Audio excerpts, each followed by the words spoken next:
عاوز السلام تنا تقبلنا زي تبشانال تعذبتنا خميت صنحو نزوان زدالكم حطرت وانا ونحبريتات حزلكم قريب لكم نمكتالكم بخبر عدم نفنهم على توزينات من تخبط حكم لايك شير سبسكرايب مقباري ترسعوا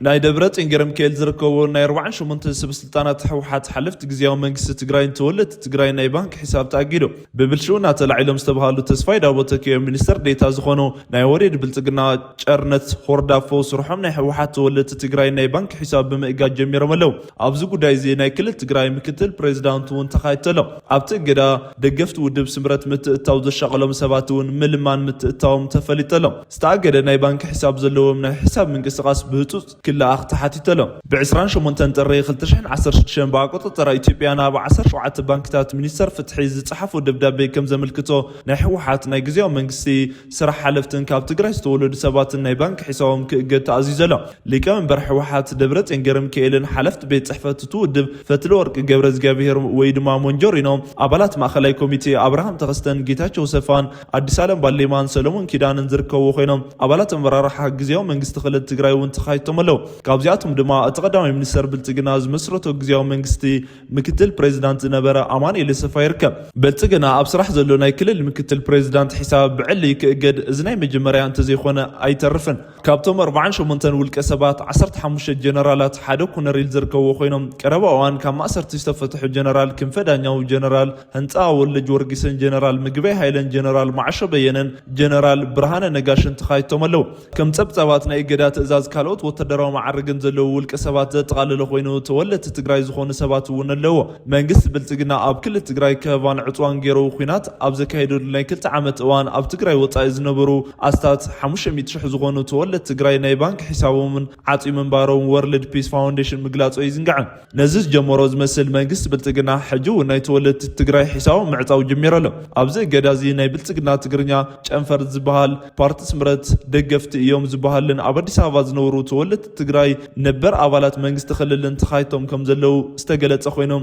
ነዝን መውጣ ንቀዳማይ ሚኒስተር ምልማን ተጀሚረሎ ክብሉ ምንጭታት ሚኒስተር ፍትሕ ሓቢሮም ብጌታቸው ረዳ ይምራሕ ኣብ ዝነበረ ግዚያው መንግስቲ ዓበይቲ ሓለፍትታትን ዝነበሩ ሰባት ውን ተኻይቶም ነይሮም ዝበሉ እዞም ምንጭታት እዞም ሰባት ብስልክ ተደዊሉ ካብቲ ዝርዝር እገዳ ክስረዙ ተገይሩ ክብሉ ሓቢሮም ኣባል ቀዳማይ ርእሲ ናይ ኦህዴድ ብልጽግና ዝኾኑን ኣብ ሚኒስተር ዴታ ፍትሒ ክሰርሑ ጸኒሖም ብልሽውና ተኸሲሶም ከም ዝተላዓሉ ዝተነገረሎም ተስፋይ ቦተከዮም ቀረበው አንስተሸሙ ጨርነት ሆርዳፎን ዝና ይገዳ ደብዳቤ በሙጻ ስርሖም ጀሚሮም ኣለው እቲ ናይ ባንክ ሒሳቦም ክእገድ ካብ ዝተጠቀሱ እቲ ሕጂ ኣማኻር አብይ አሕመድ ዝኾነ ጌታቸው ረዳ ይመርሑ ኣብ ዝነበረ ግዚያው መንግስቲ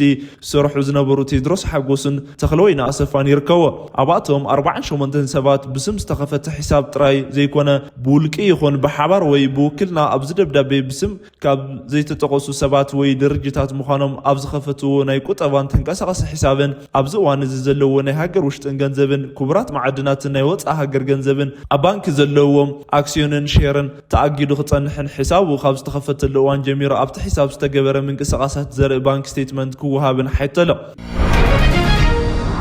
كنطفوكم من يبللو نحنا دما اين بركخنا قبل بريزيدنت حوحات دكتور دبرتين جرمكيل قليتهم قبل على تግራይ እንደገና ወራርን مخفات ምድላው ይካሄድ ከም ዘሎ ዝገለጸው ፕሬዝዳንት ናቶ ገዱ እንዳርጋቸው ብምጥቃስ ብዛዕባ ድሌት መንግስት ፌደራል ውን ተዛሪው በዚያ መንጎ حوحاتን ኣብ ተኣኺቦ ዘካይድ ዘሎ ሕብረት አፍሪካን እንደገና ደብዳቤ ጽሒፉ መሰረታው ውድብ የካቲት 11 ዝከረሉ መበገስ ብምጋር መግለጽ ዝሃው ፕሬዝዳንት حوحات ዶክተር ደብረጽዮን ገብረሚካኤል ካብቱ በአጥዋር ዝተደገፈ ጆኖሳይድ ኳን ተወጻና ስልታው ጆኖሳይድ ግን አይቀጥለሉ بمال أبلعلة هزبي مليونات بتميتن حماون كموت تستجبر للزلة خناتاتي لهم مبرئيبا هزبن منجستن تجرا حتوتاتهم بسلام من قد مقرب وكان تقتلوا منجستي تبيعنا عند حنا هزبنا أب حدا جزوت من قصة قاسي كيد له هزبنا خلاص زور مسرته عقل قلت كل كلام كيفان حدا جان أنتلا اللي ولا بمال غريبا بريزيدنت تود منجست فيدرال تافدو أفريقيا بريتوريا استفرم السمع سلام بقلتي بتخصم بمتحاس حدش داق من ورارن مخفات عبي مدلاوي يقبر كم زل قليتهم بتجبر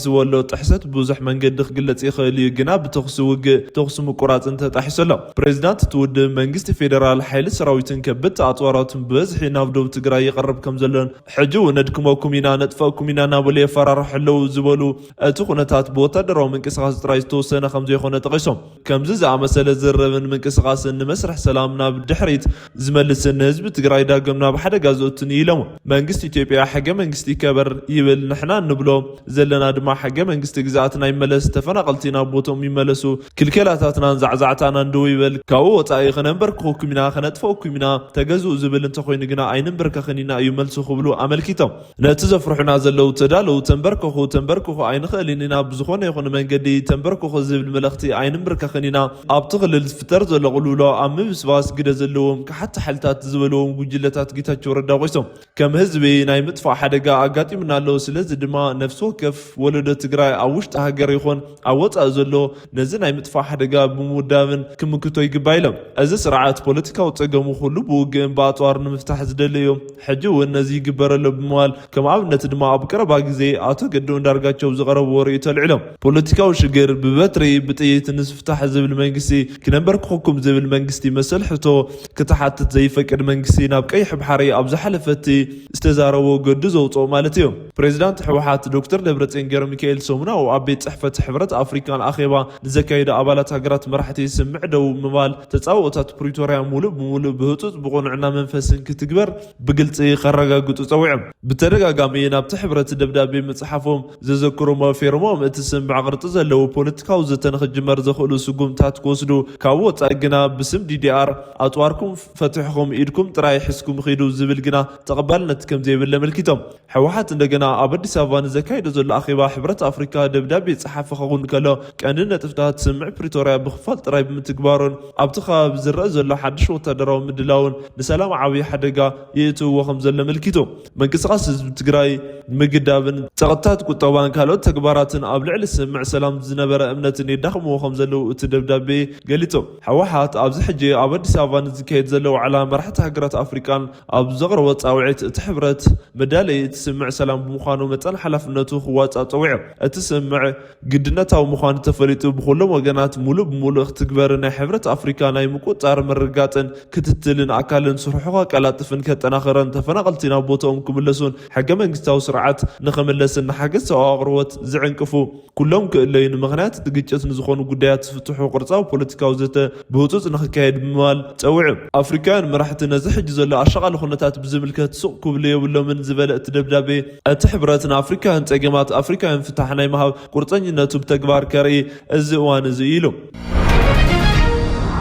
እዚ ከምዚ ኢሉ ከሎ ኣብ ርእሲ ከተማ ክልል ትግራይ መቐለ ፍንጀራ ከም ዝተፈፀመ ተገሊጹ በቲ ምሸት ዘጋጠመ ፍንጀራ ሰብኣዊ ጉድኣት ከም ዘጋጠመ ተሓቢሩ ኣብቲ ከተማ ቅድሚ ሕጂ ኣብ ዝተፈላለዩ ኣጋጣሚታት ሰብኣዊ ጉድኣት ዘይብፅሑ ግና ድማ መሪሕነት ሰራዊት ትግራይ ኣብ ዝርከበሉ ከባቢ ከምኡ እውን ኣብ ውሽጢ ሓወልቲ ስዋኣት ዝተፈፀመ ፍንጀራ መዛረብ ምንባሩ ይዝከር ቅድሚ 2 ወርሒ ኣብቲ ከተማ ኣብ ካምፓስ ዓዲ ሓቂ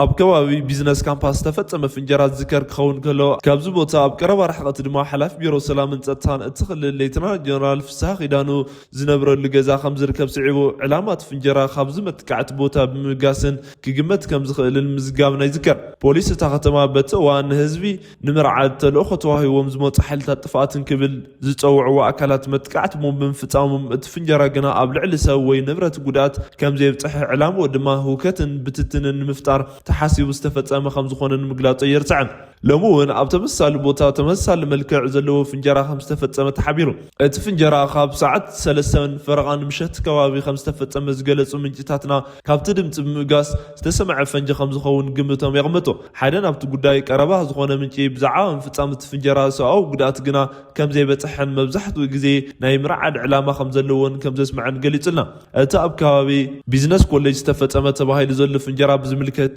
ዝርዝር ሓበሬታ ንምርካብ ዝተገበረ ጻዕርን ንግዜ تعودن ኣብ ክልል ትግራይ ህውከትን ግጭትን ንኽልዓል ብዘይ ምቁራጽ ይሰርሕለ ዝበሃል መንግስቲ ብልጽግና ነዚ ውጥኑ ሙሉእ ስለ ዘይተዓወተ ብዙሓት ናብ ግልጢ ኩናት እዩ ክብሎ ኣብ ዝግምትሉ ኩነታት ሰራዊትን ከበድቲ ኣፅዋራቱን ናብቲ ክልል ጉራብቲ ከባብታትን ይንቀሳቐስ ከም ዘሎን ካብ ሰሙን ብተደጋጋሚ ዝተገለጸ ጉዳይ እዩ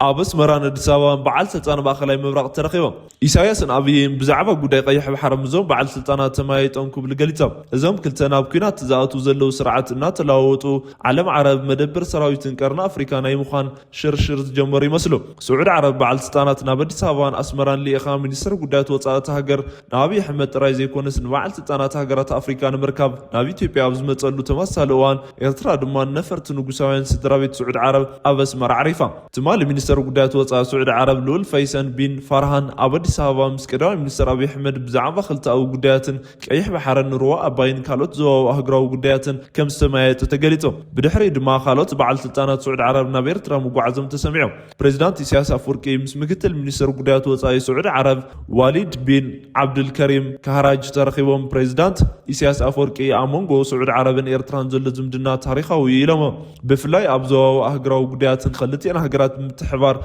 سرحان ينكبلون أزخاخرهم مكتل مستر قدات وصاي سعود عرب بريزيدنت سياس أفوركي بفلاي أو قداك أي بحري زكايد وزت عميق من بارو حبريتا شعبية قلت أبز حلف الصومون منيسر قدات وصاي إثيوبيا زخونو جيلين تميتيس ناف سعود عرب مقعزم يذكر بزعم قدما بريزيدنت تركيا رسيب طيب إرقادون أبزغت الصومون نابي إثيوبيا حبرات عرب إمريتس خمس قعزو يتبه وترت شعبيا بالتقنان كابزخون أوان لعلي أب استوقعوا حلن أب سودان أبز كيد زلو وقن حد طالق عطاونة وطاعتنياتاتن كندما زارب أبزخون زلوان مرحتها قرقرنا أفريكا هقرات عرب نزقورو زلو ترقاقا ملتحت أغالو وسحيولا قبتن إثيوبيان أو قدع عبي قدب داسي إثيوبيان أبز تفاتت له خمون زواو سلطان زغير لفتامتات أبز وزحلوان أمونغو غرنا أفريكان هقرات عرب نزكايد زلو مبتحت كاب دبلوماسيا ومتأثار زلالة ترقم كم زلو إمت قبتي أب تحت حاجزن مرقا أنت لو حبرت أفريكان الصومال سراويت نمل أخن أبزحته وتن مسرتها وتكبروا خم تكبر بريزيدنت ألسيسي مزراو كابسومنا تقدموا زحلف روع دما قبتي ناف صوماليا زوفرتو سراويت وتدروا مسرحات زحز وتدروا تريتن كتر انكلا بريزيدنت تهاجر حسن شيخ محمد بن سر مكل خال قبتن تاريخ ومنيرا أبزو كله مللسات كأنها أجندة وعلى حبرت أفريكا دما بنقس بالتقنا وتدروا معسكر بمهنات نايمو لعتلو خيف تملو الزبلة نايمو لعتلو خيف تملو زبهال زلو حدن السودان كوين جميرو كبرات خاتنا لهم زد لنا يا مرأس قدات أبزازيمنا لنا لايك شير كومنت مقبار نشانا نازل لكم دقف مقلات كم زي ترسعنا بنا بخالو تمصال حبري تخصب للرخب سلام